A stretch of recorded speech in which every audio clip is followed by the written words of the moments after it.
Annonceurs, chefs d'entreprise et autres.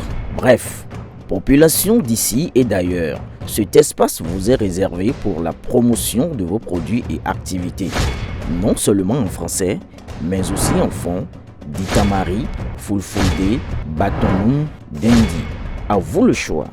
Pour en savoir plus, veuillez nous contacter au numéro suivant 97 64 79 91 ou 97 17 51 35. Mis à part ces relations très poussées avec un politique béninois vivant à l'extérieur, l'officier de police à la retraite, Louis-Philippe Rondéon, avait un projet avec Kémi Séba, sous la roulette d'une ancienne candidate à la présidentielle, la création d'un parti politique. Kémi Séba, craignant d'affronter la justice béninoise dans l'affaire Makoko, nom du juriste béninois qui l'a assigné devant le tribunal de Cotonou pour donner les preuves de ses allégations contre le Bénin qu'il traitait d'abriter des légionnaires français de peau noire pour assassiner le président Tiani.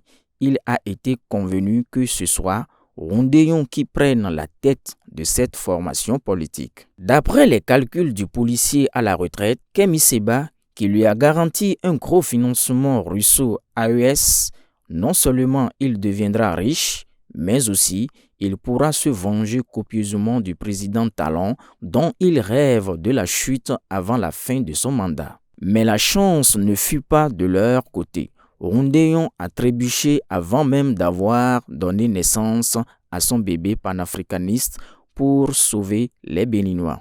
On ne s'amuse pas à raconter des bobards, à créer un trouble à l'ordre public sous le couvert d'une démocratie qu'on bafoue allègrement dans la prise de ses positions. Le Bénin, ayant des lois et une justice dont le rôle est aussi d'assurer la quiétude de la nation, force doit rester à la loi. Placé sous mandat de dépôt, Rondéon devra maintenant répondre à ces menaces à peine voilées contre son ennemi de l'heure, le président Patrice Talon, Aboubacar Takou.